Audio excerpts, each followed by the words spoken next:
বাংলাধারাতে সংবাদ প্রকাশের পর চট্টগ্রামের জামালখানে অবস্থিত আম্বিয়া সেরিন নামের সেই অ্যাপার্টমেন্ট ভবন পরিদর্শন করেছে ফায়ার সার্ভিস।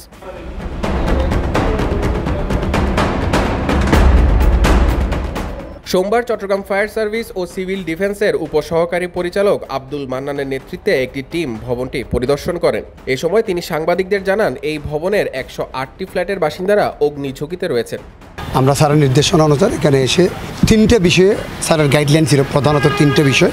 নাম্বার 1 ছিল যে বিল্ডিংটির সম্পর্কিত দেওয়া হয়েছে সে বিল্ডিংয়ে সিডিএ প্ল্যান অ্যাপ্রুভড কিনা, মানে অনুমোদিত প্ল্যান নিয়ে বিল্ডিংটা করা হয়েছে কিনা। দ্বিতীয়টি ছিল এই ভবনের শ্রেণীবিন্যাস অনুযায়ী ফায়ার সেফটি প্ল্যান আছে কিনা সেটা। তৃতীয়ত ফায়ার সেফটি প্ল্যান অনুযায়ী অগ্নি নিরাপত্তা ব্যবস্থাদি তারা সংরক্ষণ করেছেন কিনা, করে থাকলে সেগুলো কার্যকর আছে কিনা নিরাপত্তার স্বার্থে।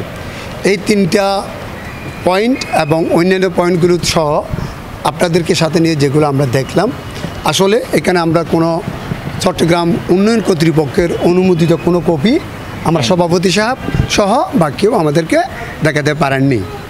দ্বিতীয়ত ভবনের শ্রেণীবিন্যাস অনুযায়ী ফায়ার সেফটি প্ল্যানের যে অগ্নি প্রস্তুতি নির্বাপন আইন 2003 অনুযায়ী ভবনের অকুপেন্টদের নিরাপত্তার স্বার্থে বিএনবিসি এবং অগ্নি প্রস্তুতি নির্বাপন আইন 2003 অনুযায়ী একটা ফায়ার সেফটি প্ল্যান থাকার কথা, কিন্তু আমরা সেই প্ল্যানেরও কোনো ধরনের কপি ওনারা কেউ আমাদেরকে দেখাতে পারেনি। সর্বত এই প্ল্যান তো নাই, তাদের নিরাপত্তার স্বার্থে অগ্নি নির্বাপনী ব্যবস্থাটির মধ্যে আমরা গুটি কয়েক বহনযোগ্য অগ্নি নির্বাপক যন্ত্র দেখেছি যেগুলো কার্যত অকার্যকর, যেগুলোর মেয়াদও শেষ হয়ে গেছে অনেক আগে, যেগুলো আসলে এখন মুহূর্তে কোনো কাজ করবে না।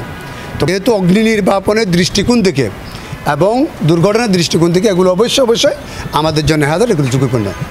ভবনটি পরিদর্শনকালে অপর্যাপ্ত কিছু ফায়ার এক্সটিংগুইশার দেখা গেলেও সেগুলো 2022 সালে মেয়াদ উত্তীর্ণ হয়ে গেছে।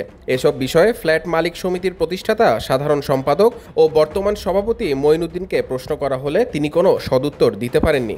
প্ল্যানের কপি আগে আমরা ছিল আমাদের অফিস থেকে, এটা না এখন নাই, ওই চিডিএকে এই জন্য আমরা যে আম্বিয়া হোল্ডিংস কর্তৃপক্ষ আছে, আম্বিয়া হোল্ডিংস কর্তৃপক্ষের কাছে আমরা বলছি চিডিএ আমরা এগুলোর কপি দেওয়ার জন্য, এবং ওই কারণে চিডিএতে অভিযোগ দেওয়া হয়েছে। যখন কিনতেছি আমাদেরকে এগ্রিমেন্টের মধ্যে ছিল সব দিবে, আমাদের বলেন, আমাদের শুনেন, আমাদের তখন সিচুয়েশন ছিল না। 1 বছর পরে যখন এরা যারা ছিল তারা তৎকালীন সরকারের প্রভাবশালী মানুষজন ছিল, অবৈধভাবে পুরোটাই তখন দখল হয়েছে আমাদের বুঝে নেওয়ার পরে।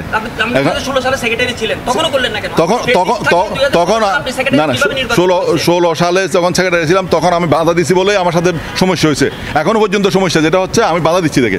মাসে মাসে মেইনটেনেন্সের জন্য টাকা নিলেও বিগত 3 বছর যাবৎ সামান্য ফায়ার এক্সটিংগুইশার রিফিল না করার দায়ে ফ্ল্যাট মালিক সমিতির, সেক্ষেত্রে কোনো দুর্ঘটনার দায় তিনি এড়াতে পারেন না বলে মনে করছেন সচেতন মহল।